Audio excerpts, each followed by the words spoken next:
What's up, everybody? Welcome back to Facts on the Ground. My name is Misty Winston, joined by my co-host Jesse Zerwell.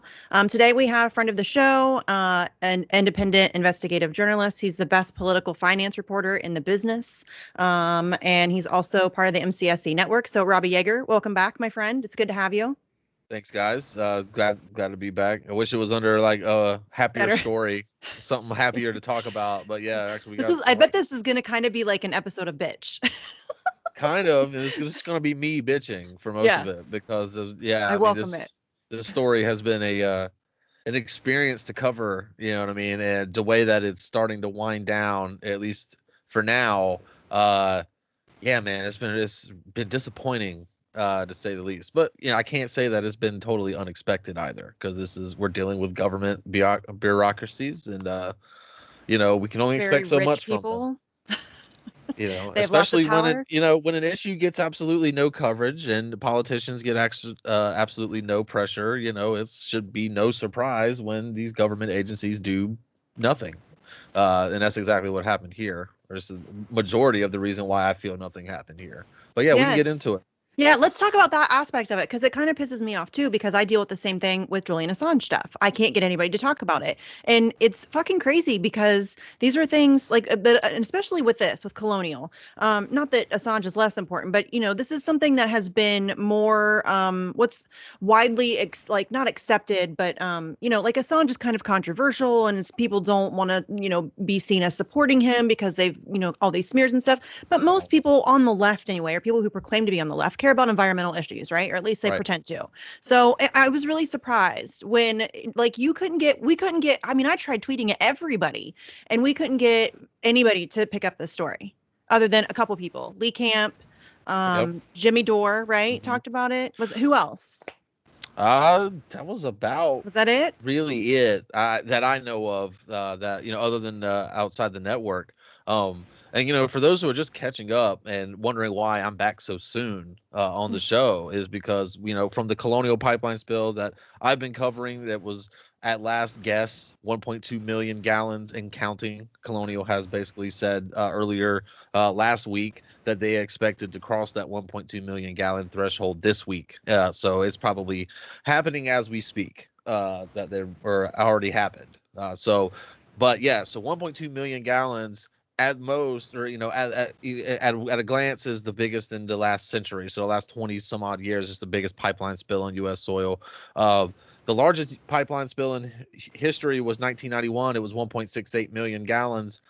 This spill could actually grow potentially, after all is said and done, to surpass that and become the largest in U.S. history.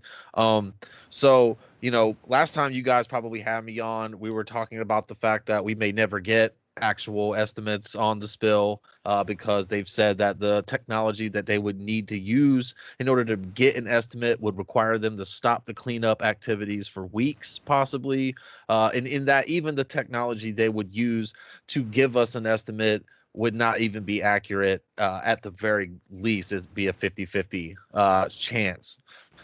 So that being said, they've been under investigation for this spill and a history of spills, mind you. Not just this is the main focus of federal and obviously state investigations, but the federal investigation, while Huntersville, the 1.2 million gallon spill, was the focus, they also did bring up a history of other spills that Colonial has had, and that the fact that their leak detection technology has not been adequate at all for a very long time, and that it possibly exacerbated other spills that they've happened outside of Huntersville. But not only that, they put out an entire report basically condemning the entire 5,500-mile pipeline as a risk to public and environmental safety, saying that the conditions exist throughout the system for leaks and spills like the one in Huntersville. That, mind you, Colonial themselves did not even find it. Two kids riding ATVs through the nature preserve found it, smelled gasoline, and alerted authorities, who then alerted Colonial. That spill had been going for weeks, possibly, without being detected. And that's why they have no idea. And they had no idea. Had them kids not gone through there and said something, it could still be leaking for all we know. If that's the case. Now, they say that they repaired it as soon as they were alerted to it, but the damage was already done. So after saying all of this, what does the federal body that governs pipelines do? What does PIMSA do? The Pipeline and Hazardous Material Safety Administration, which is part of the DOT run by our good friend Pete Buttigieg. What do they do? Um, they go behind closed doors and have a private conversation with Colonial Pipeline, and they agree to a settlement. And that settlement basically includes A huge a fine, right? It's got to be a huge fine, right? Come on, no, Robbie. no fine, no fine at all. No None. fine.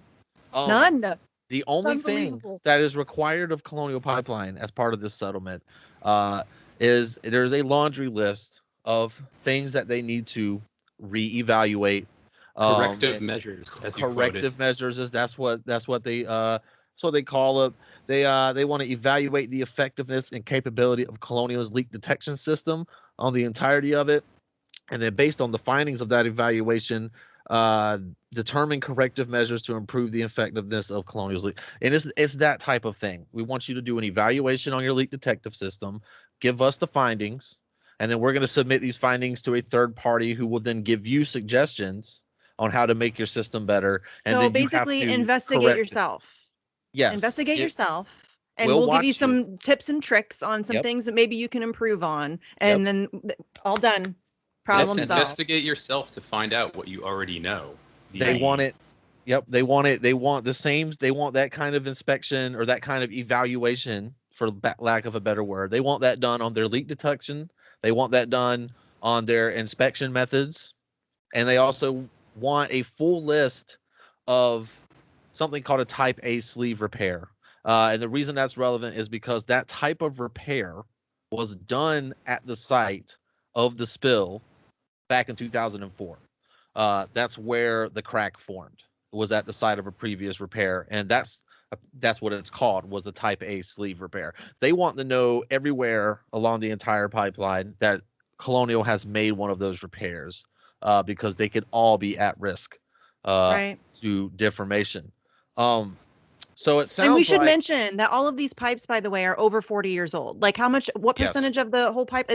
Like, it's a lot of it. Like most it's a of lot. this, It's like it's a it's lot. like 70% of. I Yeah. know it's Or like 70 or 80 I think it's percent of the 80 something pipeline percent. in Yeah. North Carolina. It's like Yes. 80 some percent. Are older Overall, than I think it's me. like 70. These pipes are older than me. These things And were they're built. Yeah, this was built. This was most of it was built in the 60s, mid to 60s, into the 70s, when this system was really built. Um, so the best possible way to spend this is that Colonial Pipeline now is under federal order, to basically revamp the entire way that they look at inspection methods and leak detection methods for their pipeline, which at the very minimum you would hope would make it just a little bit safer. Um, so that's the only positive thing you can bring from this, because when it comes to actually being punished for what they did, not just in Huntersville, but for the other spills that even PEMSA themselves admit were at the fault of Colonial's inadequate. Not only was their leak detection inadequate, but their responses to the leak detection were also inadequate. This is all by PEMSA's admission. Um, what was their actual punishment for what they've done?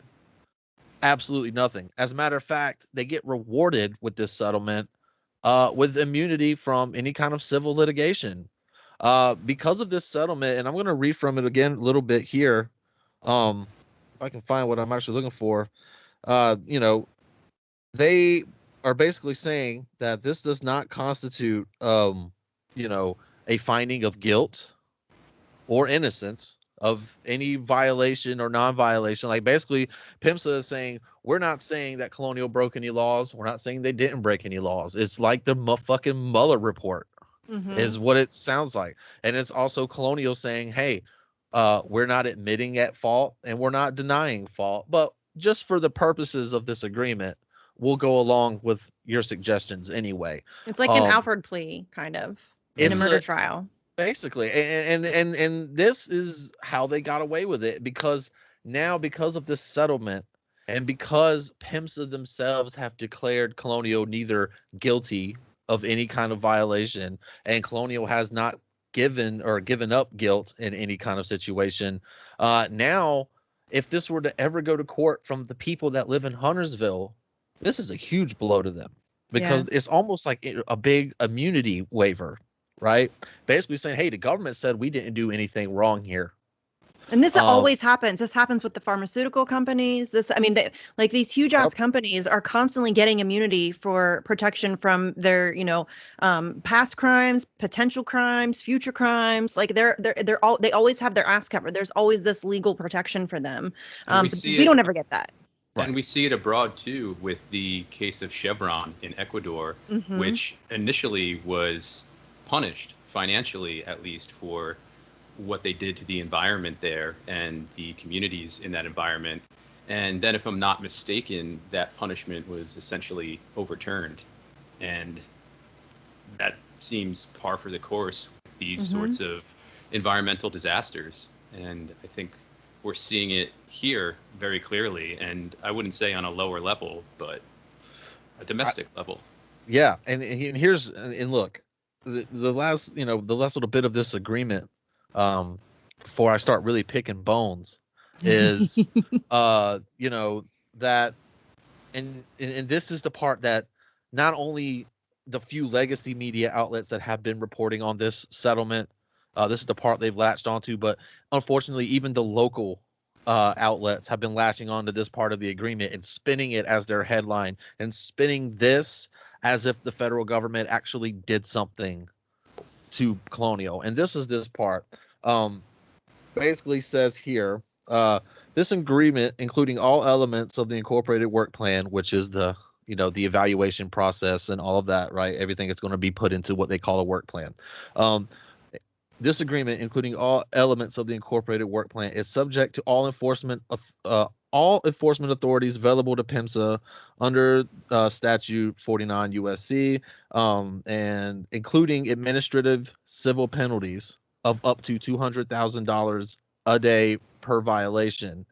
For $200,000 per violation for each day the violation continues, and referral of the case to the Attorney General for judicial enforcement if PIMSA determines that Colonial is not complying with the terms of this agreement. All right. So, at best, the only way you can spin that is that this is a commuted sentence, right? Yeah. You're getting probation now, and if you don't, apply, comply with the terms of your probation, then we're gonna hit you with the $200,000 a day fine, right? So what you're gonna see for one Does that thing, even make a dent for No. Colonial? No. well, for one thing, they have insurance up the wazoo for environmental damages and the liabilities they incur. Uh, so not really. I mean, but It's a token either gesture. way, it also just depends on how massive of how far back you wanted to go. And make these fines They'll and how just many pretend like violations per they day. did all the things they were supposed to do, and the regulators will let them get away with Well, it. here's the thing. Here's the thing is that you're going to see a lot of headlines, unfortunately, from like the AP. You're probably going to see, definitely going to see headlines, and unfortunately, the Charlotte Observer, which is literally Charlotte's the biggest city in my state. Charlotte is literally like miles away from Huntersville. This is their news, right? Charlotte Observer, Fox 46 in Charlotte, a lot of the local outlets, and including the News and Observer here in Raleigh, which is probably the biggest paper in the state. Um, they're all running headlines that are saying that federal government threatens Colonial Pipeline with 200 with With big fines. historic fine with Yeah. $200,000 fine in connection to Huntersville spill. Look at That's that not propaganda go. Look that at it is not go. at all what's happening. Corporate No. personhood. For one thing, the the the $200,000 fines. And let me make this abundantly clear: the settlement itself does not include a fine. As of right now, as of the way that the settlement has been constructed, Colonial will not pay a cent in fines to the federal government over the spill from in Huntersville or their history of spills They've been completely let off the hook. The only way that they would ever have to be a fine incurred on Colonial in this situation is if they don't comply with the terms of the deal that they themselves brokered, which makes absolutely no sense whatsoever. It Okay, sounds so ridiculous. Colonial went through great lengths, right, to keep this out of court and to keep this out of litigation and keep this behind closed doors with PEMSA, and it worked. Okay, they got what they wanted out of this. They got a settlement agreement that was agreed to in private, negotiated in private.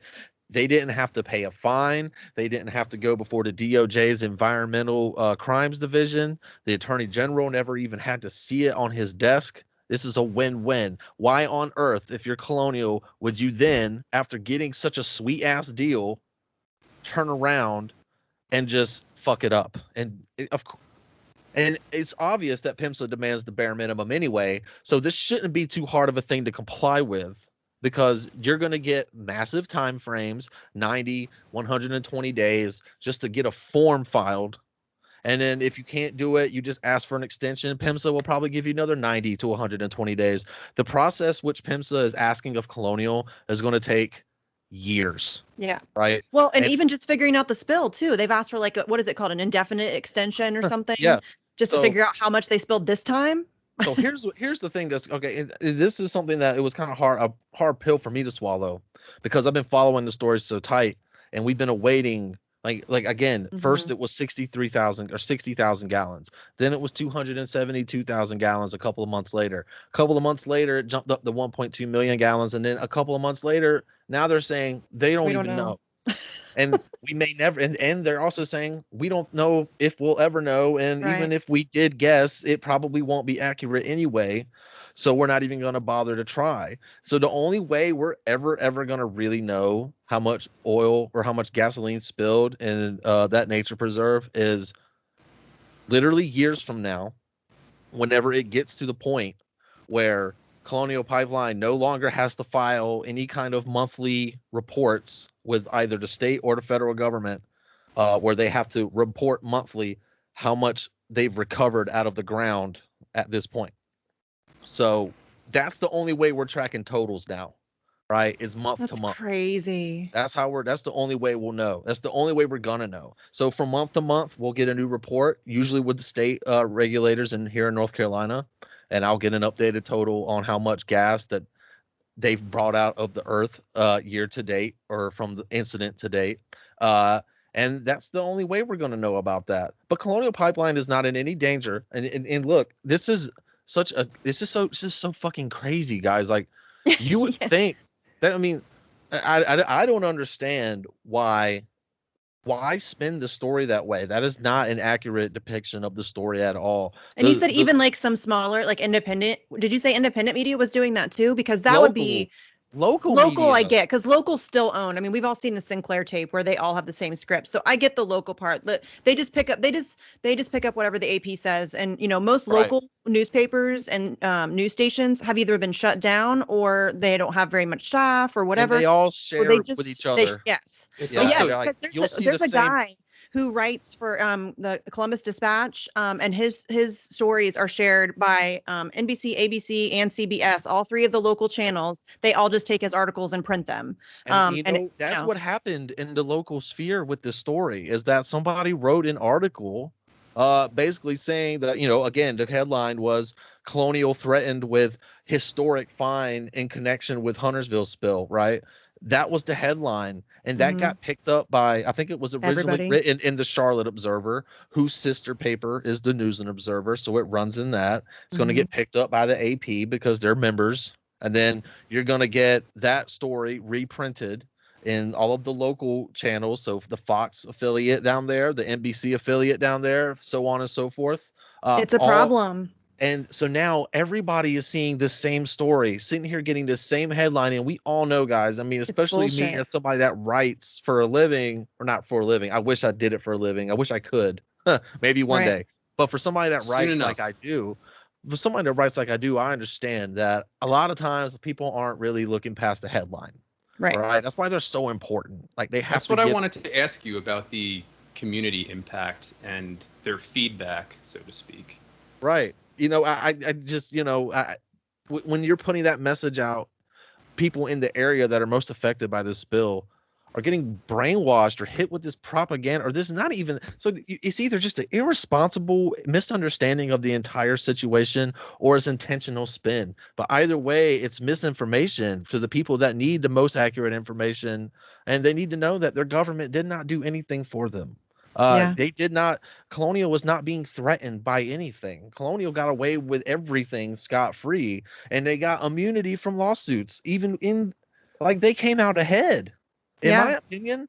And it's Oh just yeah. insane. Like, it's irresponsible. There's And they only won't even face the community either. You retweeted this right. Stacy Phillips, who Yes. I'm assuming is from the area, and she said Colonial Yes. Pipeline turned down my invitation to give an update at one of our Huntersville Town Board meetings in August. And she has like a little picture here of what she sent. Horrible. And Yeah. it says, Commissioner Phillips, thank you for the invitation. But at this time, we don't have any new information to share other than what's been posted on our website. We continue to engage with our neighbors who live nearby on a regular basis and answer any questions that come to us from community stakeholders. If there are questions that you are receiving, please send those along and or encourage those who are asking questions to reach out directly to me or through our website. Best regards, Chip Little. And you notice that they'll answer the questions of the community stakeholders, but they don't want to address the actual community. So yeah, I'm glad you brought that up.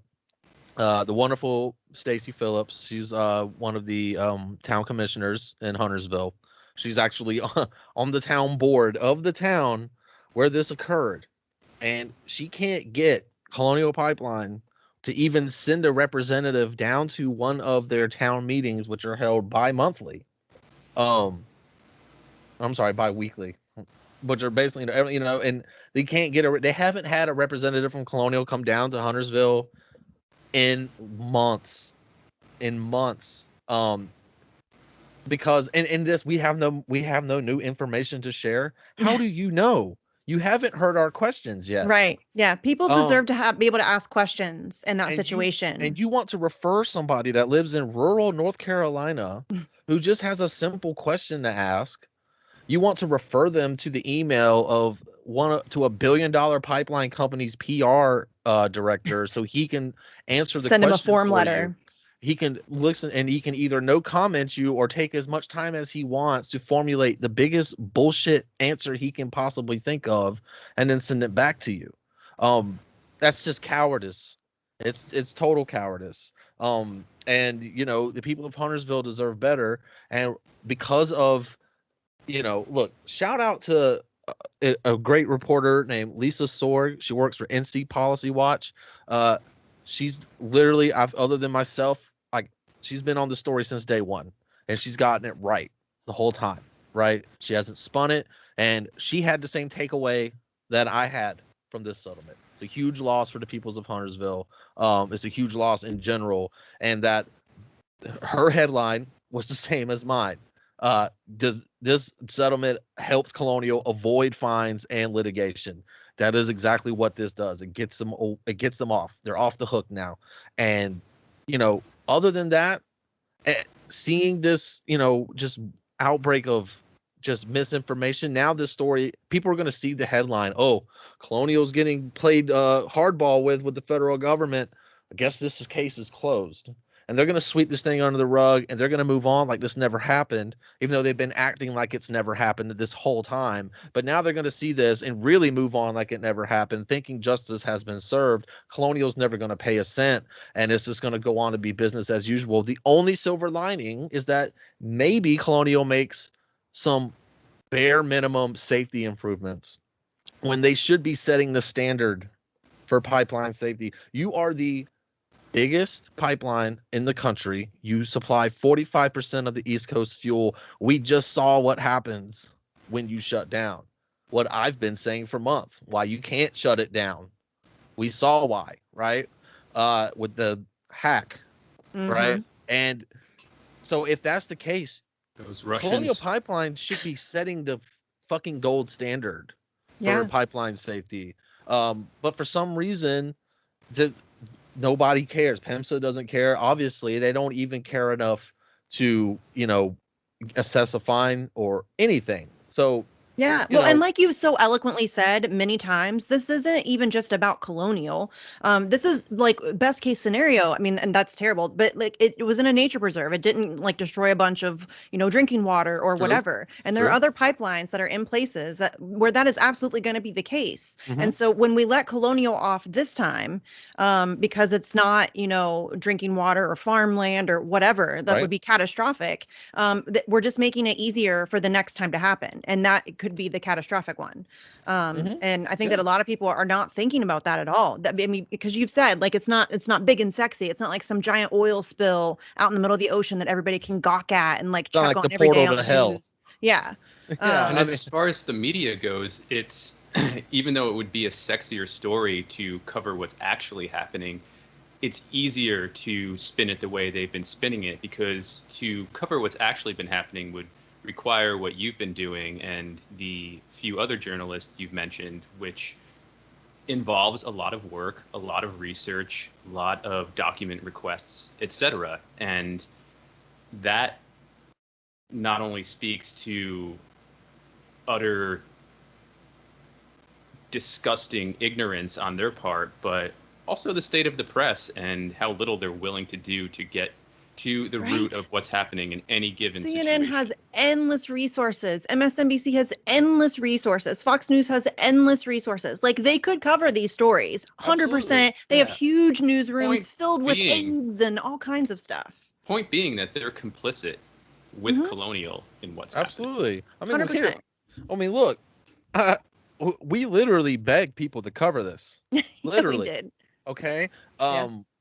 And like I said, this is what happens. And I think I said this on Twitter. Like, this is what happens whenever you see like these misleading headlines that are either intentional or not. But this is what happens when people just hop on a story at the very end of it when they have no idea what's been happening this whole time and just don't understand the situation. Um, which is why we were trying to bring attention to it earlier so people could start covering it earlier and get caught up earlier. So when this happened, people would actually be able to hopefully tell the story accurately, right? That hasn't happened.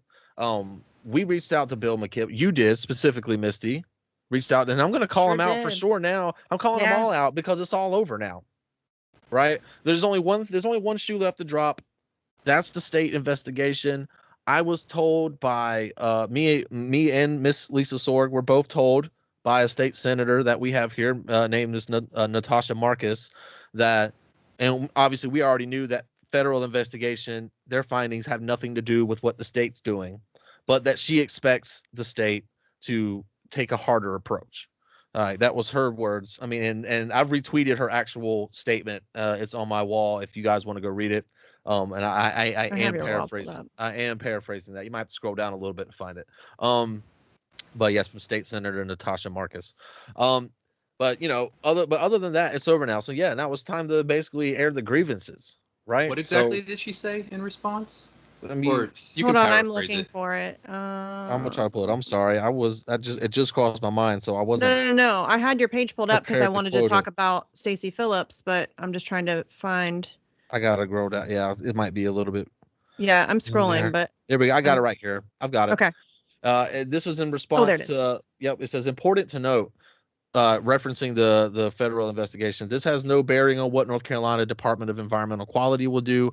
Once the full extent of the damage and cause is known, I'm confident DEQ will assess appropriate penalties.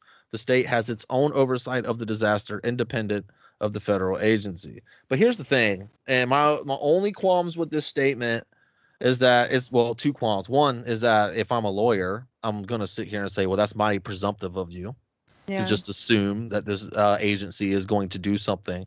That's quite something to say whenever the investigation is still ongoing. That's pretty presumptive, right? So I would just slow your roll on that just to say that, because but the full extent of the damage, we've We already well, just when are we ever going to know that? right. We I may don't think never we're know ever gonna that. know that. Yeah. Colonial said that we may never know that. Um, so, and like I was saying, so I mean, yeah, it's still possible state regulators could come down with a hefty fine, but it's going to be nowhere as near as hefty as what It should PIMSA be. could have done. Well, PIMSA could have done so much more. right? Because Yeah. they're the federal It authority. should be. That's the point. We have to start holding these assholes accountable It's at some gonna be point. it's gonna be I mean, pocket change to Colonial. I mean, either yeah. way, but especially now. But so, like I said, you reached out to Bill McKibben, right? This was months ago. He responded with a tweet. We shared our story, the story that one of my initial articles on the subject. He said he would try to slip it into his into his column in The Nation, which he did. It was about literally 2 sentences long. He said, "Hey, this thing The happened. tweet he sent It's me about it, bad." I think, was longer than the It actual might two have been, sentences. and I that's the think so. problem. And that's the problem. Bill McKibben is one of the most prominent so-called environmental activists out there right now, right? His group, his organization, for all good they fucking do, 350, again, has a major platform. Mhm. Bill McKibben spent all of 2 or 3 sentences. Bad thing happened. It was bad. That's basically all he said about No it. investigation into it, no numbers, no And he never statistics, mentioned it again. nothing. Nope. And he never And he mentioned has an And he's editor not the at The only Nation. one. Yes, he has an editor, and he's not the only one we reached out to. And I'm sure, Robbie, you reached out to a ton of people too. I reached out to AOC. I reached out to Bernie Sanders. I reached out to Greta Thunberg. I reached out to Sunrise Movement. I reached out to Susan Sarandon. What's his name? Hulk. Mark. Mark Ruffalo. Yeah, that's him. I'm really Well- bad at celebrities. Well, here's the thing that and look, the Sunrise Movement thing. I called them out numerous times, and then I would get a response from a chapter from Durham, North Carolina. The state chapter. I got a response from Sunrise Movement LA. They all DM'd me, and they all were asking me for, give me all the information that you got. We can coordinate with other Sunrise hubs and blah blah blah. And for all my criticisms of the group, I'm willing to give you a chance to do something good here. So I gave them everything that I had, and I never heard anything back from them. It's not surprising. I tried to get there is a woman running for state, or running for our Senate seat that is going to be vacated in 2022 whenever Senator Richard Burr retires. And she's a Green New Deal Democrat. I requested to speak with her numerous times, and we had to play phone tag for a little bit. But see, the first time it was, hey, we'll be in contact. They were never in contact until I called them out, and then it got their attention. They got back in contact with me. We had to reschedule once. That was on her. We had to reschedule twice. That was on me. And then the third time, I never heard anything back ever again. This is somebody that represents the state that this happened in, and you're supposed to be a progressive, and you're supposed to be running on the Green New Deal. Again, we reached out to AOCs and Bernie Sanders and anybody in the squad, literally pleading for them to say anything about this story. And of course, Bernie Sanders is they too never busy did. with Maureen Dowd doing opinion puff pieces Well, about I how remember- he God, his likes stupid eggs. list. Fuck I you mean, and I your remember stupid on- list. I remember on Earth Ugh. Day, we're tweet storming for this story, right? And you look, Ryan Knight stepped up and helped us amplify it. Of course, Jimmy helped us amplify it. There was lots of people stepping up that day. Nick from can't think of the show right now, from Fred Hampton Leftist. Oh, yeah, Socialist yeah. MMA. I Yeah, love yep. Fred Hampton leftist. And I love him. they amplifying the story. It was great, but the people that we really needed to get the attention of, they were on a yacht. Mm-hmm. AOC, Maybe AOC was camping AOC, again. Ed Markey, Cory Bush, they were all toasting to each other on some Right. boat somewhere, celebrating like Oh they yeah, just won something. yeah. Because they had just reintroduced the Green New Deal. Which is the bullshit. The Green New Deal's trash, anyways. I'm so tired of this. But so it's tired not. of this. But it's God. nothing. But it's not even an actual piece of No, it's a legislation. resolution. It's a And it's like- resolution. It doesn't mention fracking. It doesn't address the military-industrial complex. It's trash. And they're The acting Steele like watered dossier. down. The Steele dossier has more substance than the Green New Deal. But think about this, man, and we all know this, that politicians only do stuff when it is politically expedient for them to do so, right? And political expedience comes from pressure that is being built up by activists, which is fueled by the reporting of the media. The media finds something of the public interest that the public needs to know, an important story. Activists latch onto it because they care about it, and then they protest, they organize, and they pressure their politicians and hold their votes for leverage and say, this is an issue we care about. We elected you, now do something. And then it's a shot in the dark. Sure, most politicians don't care, right? Except for what their donors want, Right. unless an issue can be fundraised off of. And, look, the politicians from if I wanted to put my political strategy hat on, I would, then basically, I would say, hey, we have a chance. This could be the largest pipeline spill in the history of the United States from a company that's been spilling gasoline all over the East Coast for literally 30 years now, unpunished. This would be a great opportunity for us to, fundraise and get some donations and actually call attention to this issue. Activists never latched on because the media never latched on. Nobody cared. And because nobody cared, there was never any pressure. And because there was never any pressure or any attention brought to this issue whatsoever, nothing came of it. And so now here we are. I'm sitting here, with my bangs popping out of the front of my hat, pissed off about this. And, feeling kind of just like, it's just been a depressing experience, Mm-hmm. right? Because it's over now. People can say what they want. They can spin these headlines all they Yep. want. It's over. You're right. It's over. The people in Fox, the Fox affiliate in Charlotte, didn't even know how to search PIMSA records until I showed them how.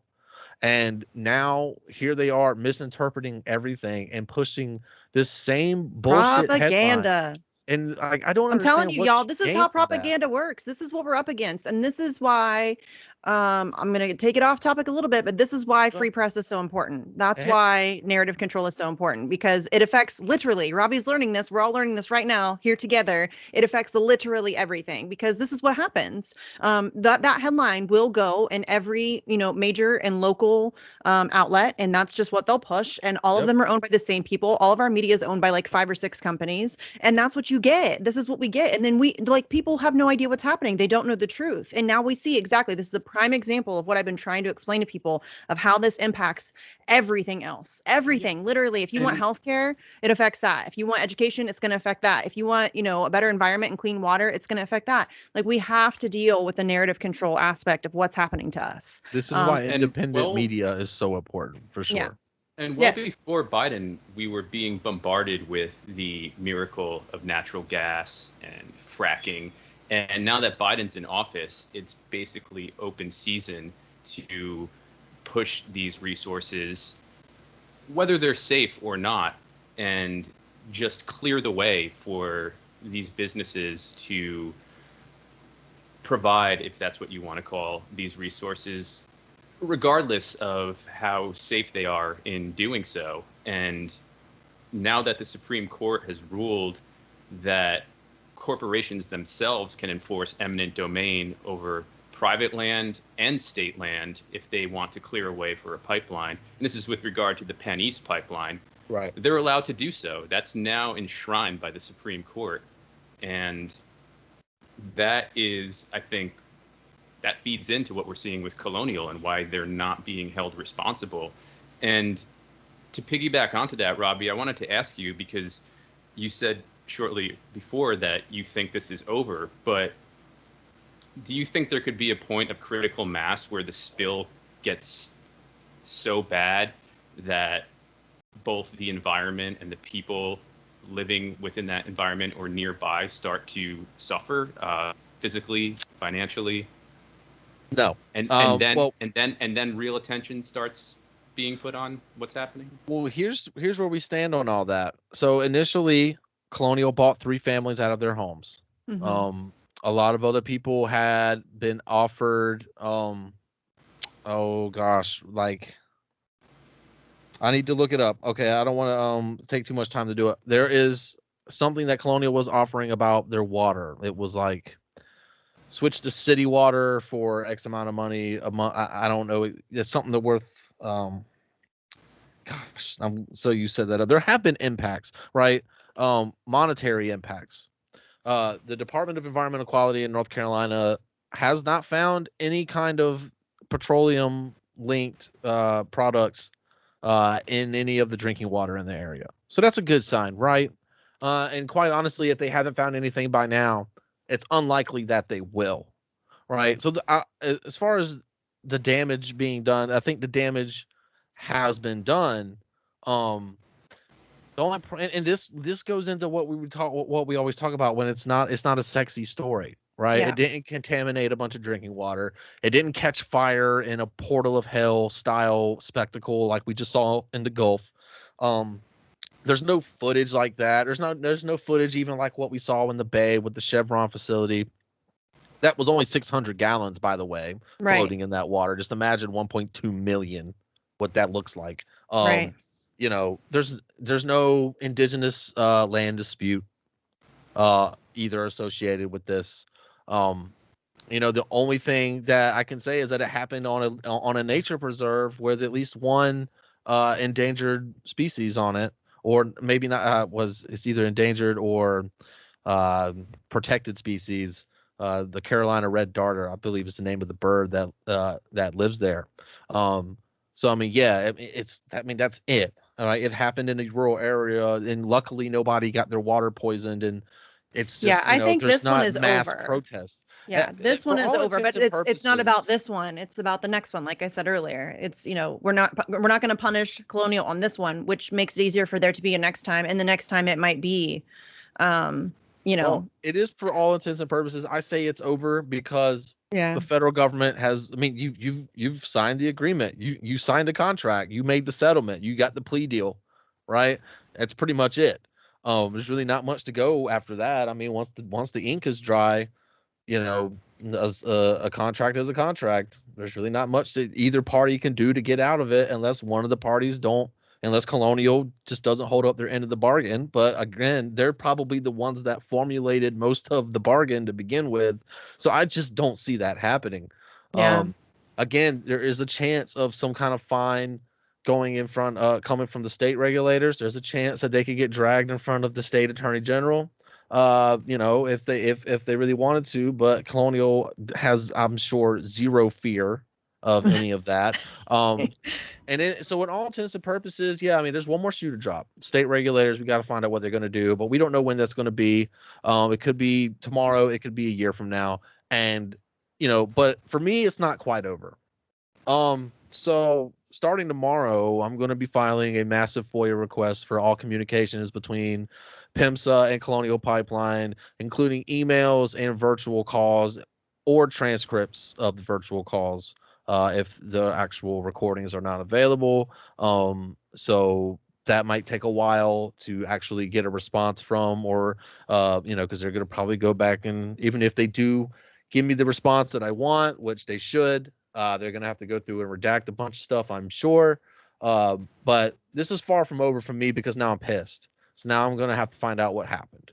And I yeah, want to know. So now I'm going to start digging through a lot more stuff. So, the investigation will continue, um, as far as that goes, but yeah, this has just been quite a depressing experience. it's demoralizing because I feel helpless, and I'm sure that you, who's been like completely immersed in this for months now, Right. I'm sure you feel a million times worse than I do because I It's feel just helpless. it's just like shouting into a void. Hmm. You know what I mean? Like that's the feeling that you get because well, you see there's people protesting pipelines here, there's people protesting pipelines there.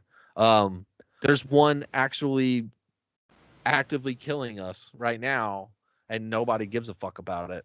And I just find it completely. I just find that really odd. Like it's really on some like Twilight Zone level shit sometimes, where I Right? just feel like I mean, I'm I get it surrounded because by the people that care propaganda. that don't.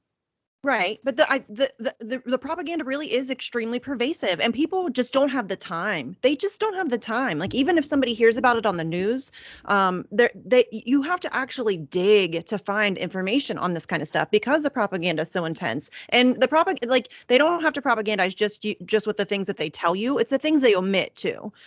So you're not getting the full story. And then if you actually want to know the full story, you have to really dig and find information. And people they're working like two jobs. A lot of people, two, three Yeah, jobs. They have I get kids. They it. have, and so that's what's really depressing is that we've allowed ourselves to be put into a position where we can't even educate ourselves to defend Yeah, ourselves. and they're And gonna then there and are they like people who will shift the goalposts to, well, how are people going to receive energy? And that's not the point.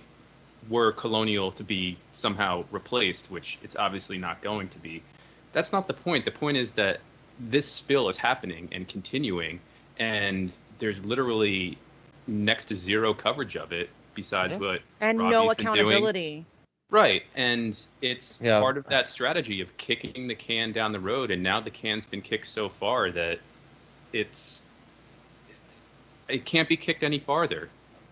And just like what you said, Misty, is that people have so much going on in their daily lives that they literally only have like 5 or 10 minutes for news to find out what's going on in the communities that they live in.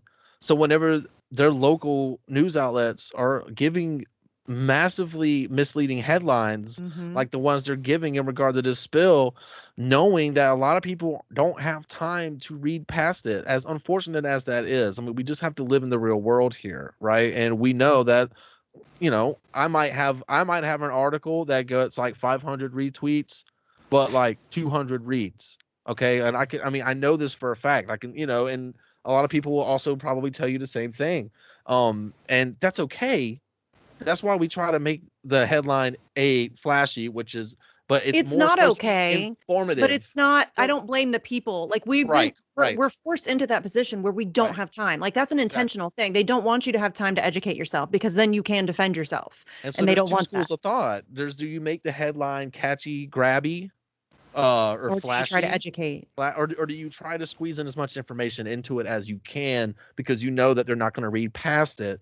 You're hoping that they click on it, but they sensationalize these headlines to the point to where this might just be the only information that these people get on this whole entire issue. And as they're scrolling, oh, Colonial's facing a huge fine for this spill. Good. Glad they did something about that. Yeah. That's not at all what happened, and that's why it's so fucking dangerous for them to and irresponsible for them to do that. You know, because you know, and framing again, it the as reporting by Colonial under myself, threat. the reporting from myself, the reporting from NC Policy Watch and Lisa Sorg, those reports are going to get swept by the wayside. They're going to get lost in the shuffle, in the sea of all of the copy pasted headline articles from all of the locally owned affiliates of all these and they're just gonna the bots are gonna retweet it all, and that'll be the only thing anybody ever knows about it. And the truth about this is it's gonna get swept under the rug more so than it already has.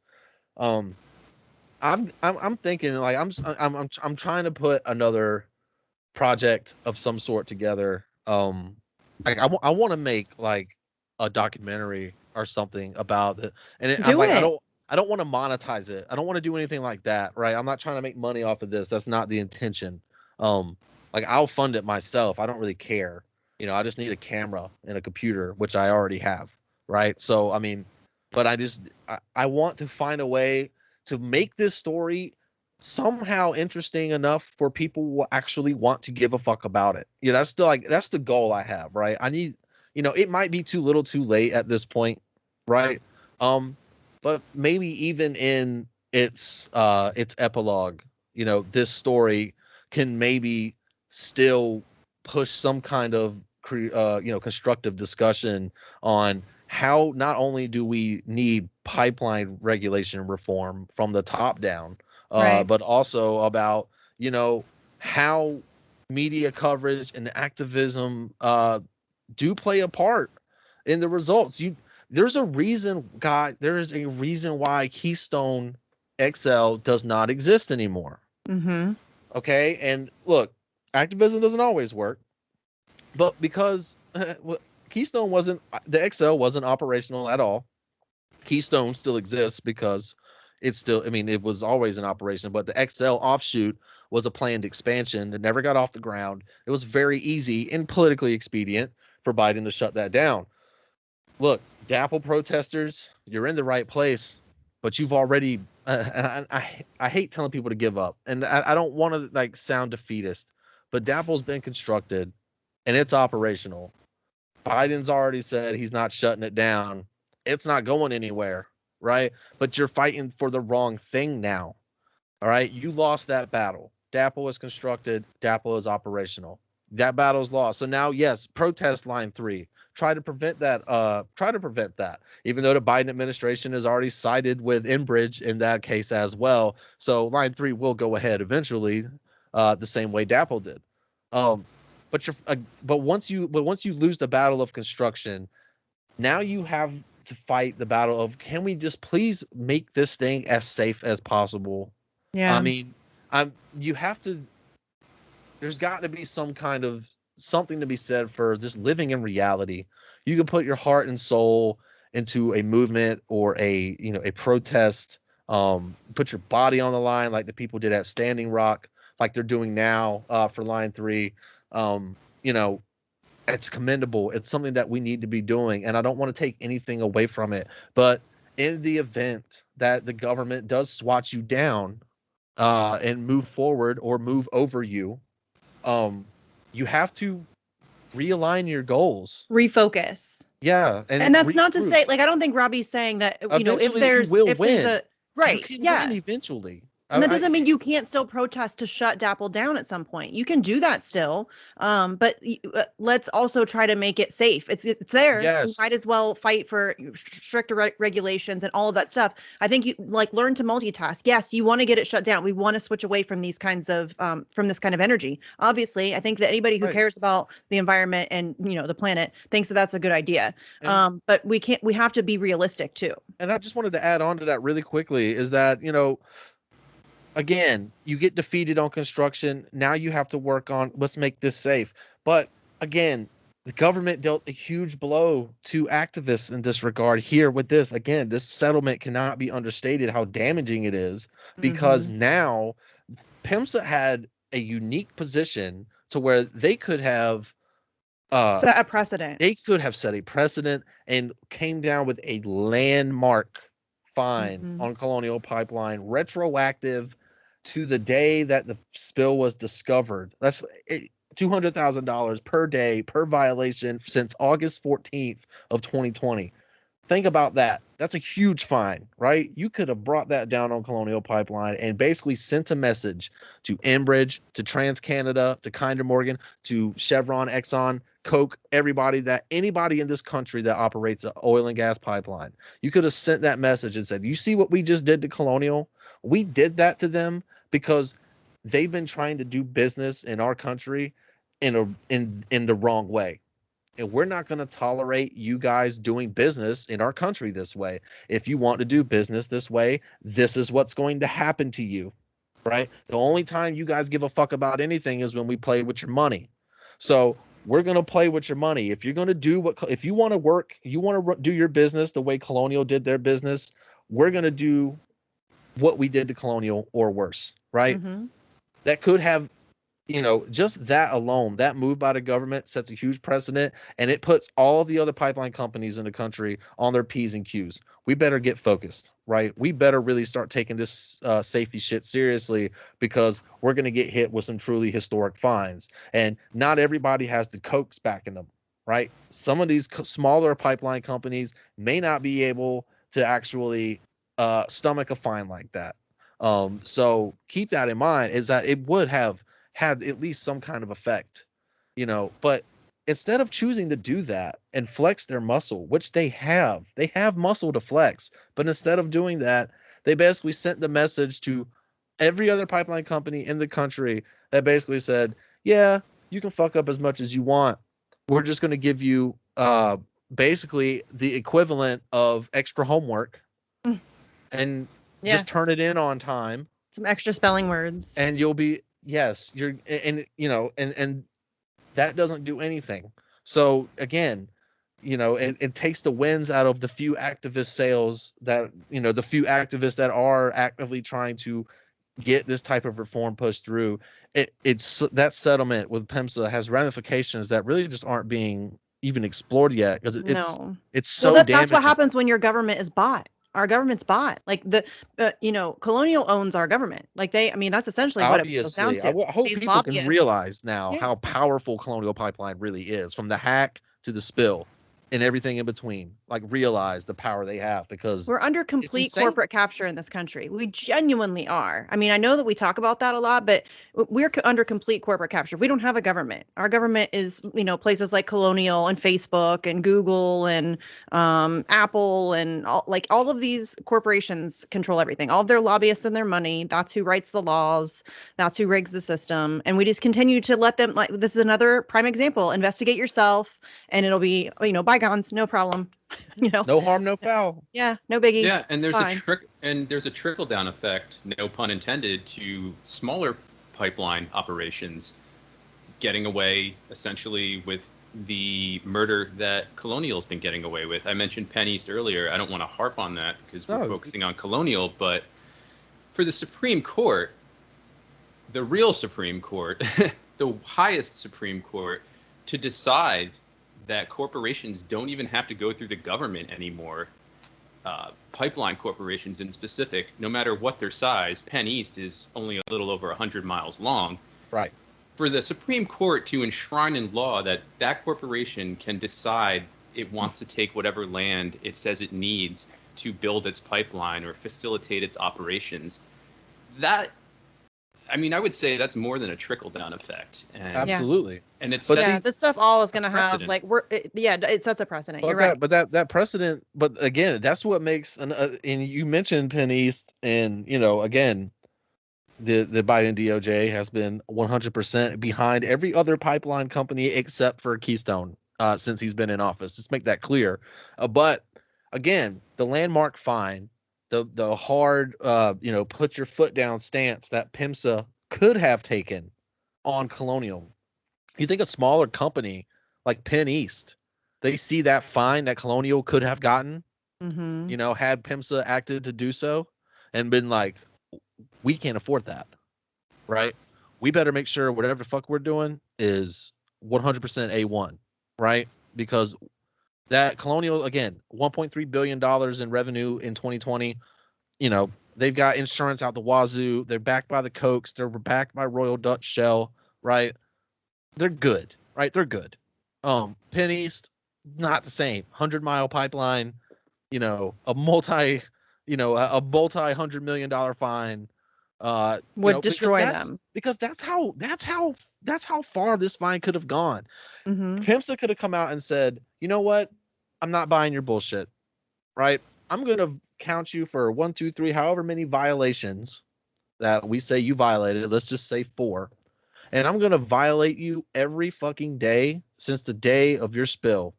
Right, I'm not sure how many days that is. I was keeping track for a while because I was trying to see how long it was going to take for it's these almost a so-called year. progressive politicians who say they care about the environment to actually speak up on this issue, which they never did. But yeah, it's been almost a year. So let's just say, I don't know, 300 days. 300 days, 300 times 200. You're looking at, we're getting into a really huge number, 200,000 times 300. I mean, how much is that? Was I don't that know. I'm terrible at math. 6 million? That 20 million? Wait, 300? Let me.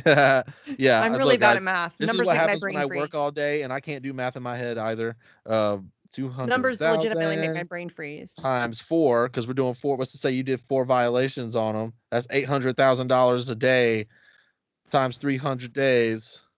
We could be looking at like a fine, and I'm just spitballing, of like $240 million.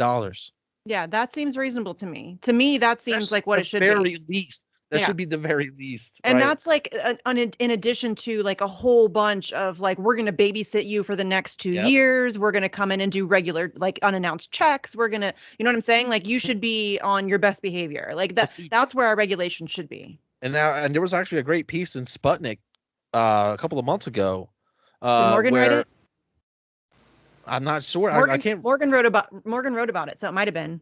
Okay, well then it was probably her. It was probably her report, where she referenced another one of her reports where she had been saying that PIMSA itself, the agency, is completely understaffed and undermanned, and doesn't even have the budget to hire new inspectors to go out there and check these pipelines. And as I've reported, Colonial Pipeline opened up an inspection, or PIMSA opened up an inspection on Colonial Pipeline the day before the hack. The person running the inspection worked at Colonial Pipeline for 8 years. That's the type of like, okay, now I say the day before the hack type thing because it's just like so funny. Like you start an inspection next day, everything goes down. Mm-hmm. But I mean, that's my tinfoil hat talk. The real reality is that you're sending people out there that work for this company for damn near a decade to go out there and objectively inspect this Well, that's the pipeline. thing. Are they And I told just to don't see objectively inspect? how that exactly, and I just don't Yeah. see how that's permissible, right? No. But that's where we're at, and like again, according, and I wish I knew her full name, but the article that she wrote about PIMSA being Morgan, understaffed. if it was Morgan, it's Morgan Archikina. You guys should check out their Yes, work. absolutely. They write for Sputnik all the time, so Yes. definitely check it out. And I I'm sorry I think didn't their know Twitter that. is lavender and red, Mm-hmm. like not in IN, but Right. it's the letter N and red, lavender and red. So I So mean, PIMSA, could have brought something down like a $250 million fine. Chose not to.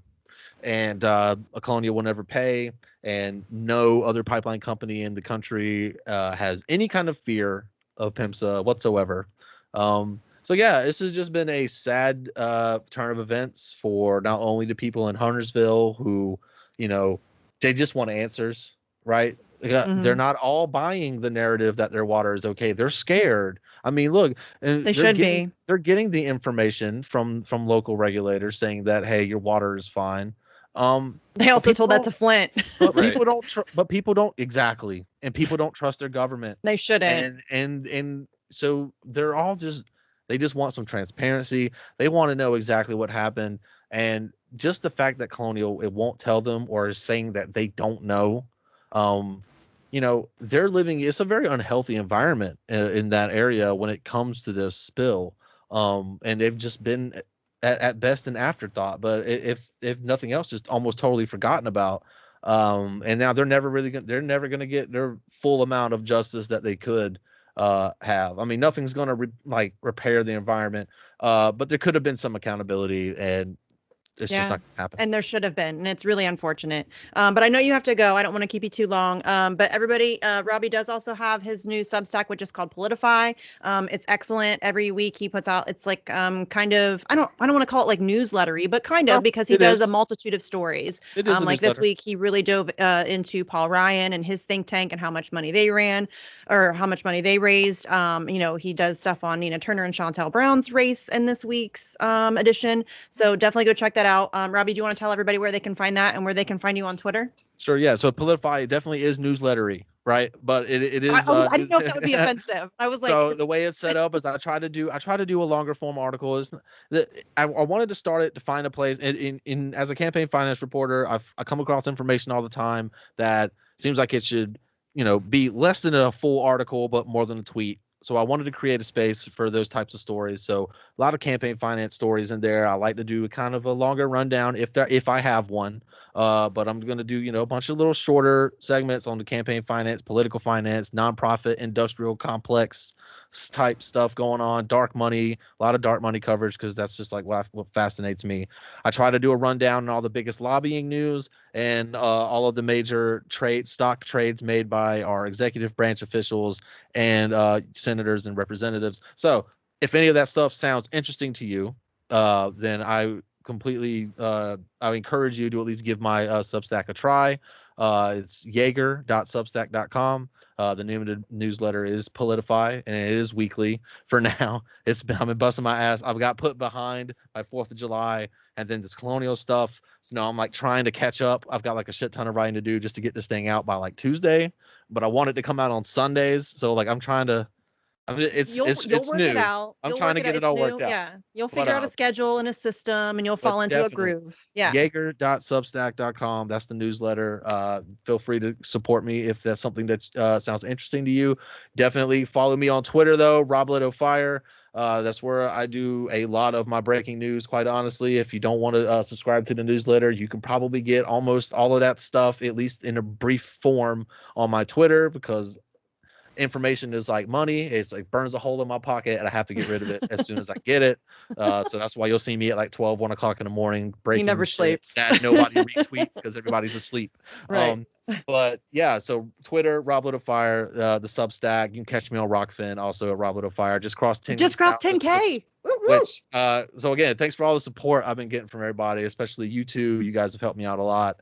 So I really appreciate it. And you know, before I get out of here, like I always like to say, if anybody needs something to do later on tonight, go ahead, find yourself something to read on the effects of autism, just so we can maybe get a little bit closer to creating a more educated, accepting, and inclusive world for our neurodiverse brothers and sisters out there. And other than that, guys, that's all for me tonight. So all right. So Robbie Jaeger, thank you for coming on the show. We appreciate you. Thanks everybody for checking it out, and we'll catch you next time.